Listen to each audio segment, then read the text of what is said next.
what about the Taiwanese citizens, the passport holders who are not even allowed into this building to take a tour? Does the Secretary General have anything to say to them? The policy of the UN is that the premises of UN headquarters are open to people with identifications of member states of the UN. So let me just dig a bit further. Taiwan citizens used to be allowed into this building and they're not allowed now. How did that change?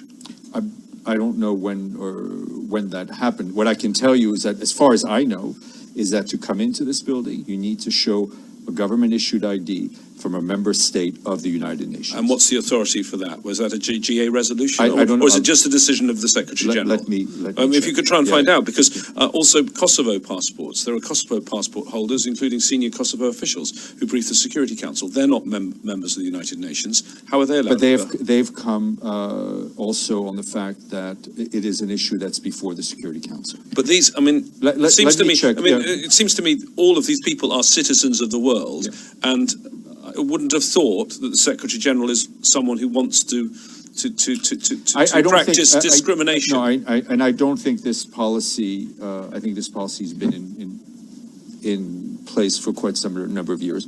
But I will get back to you, and if I've misspoken, Farhan will be here tomorrow. Some years ago, we tried to have journalists from Taiwan here in that building, and we could not because China said no. What is? I mean, you're making a statement. We're here to ask questions. So, what is your question? I want to know: is China running the UN? I think this is one of the most ridiculous questions I've heard today.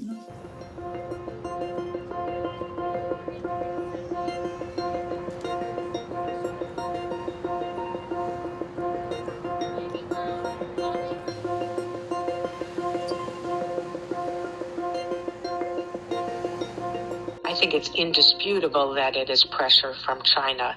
China is trying to assert its claim that Taiwan is part of China, and it uses various levers to do this.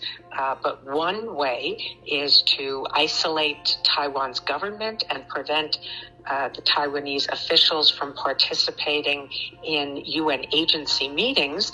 And another way is just to prevent Taiwanese passport holders from touring the United Nations building in New York.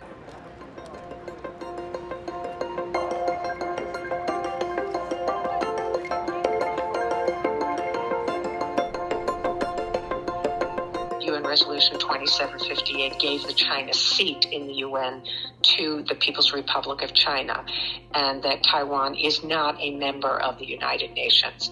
That is an incontrovertible fact, but UN Resolution 2758 said nothing about whether Taiwan could participate in UN activities, how they could participate, whether Taiwan could have observer status in some UN agencies, which of course it has had in the past, because when Ma Ying-jeou was president, the authorities in Beijing did allow Taiwan to become an observer at the World Health Agency, the executive arm of the World Health Organization.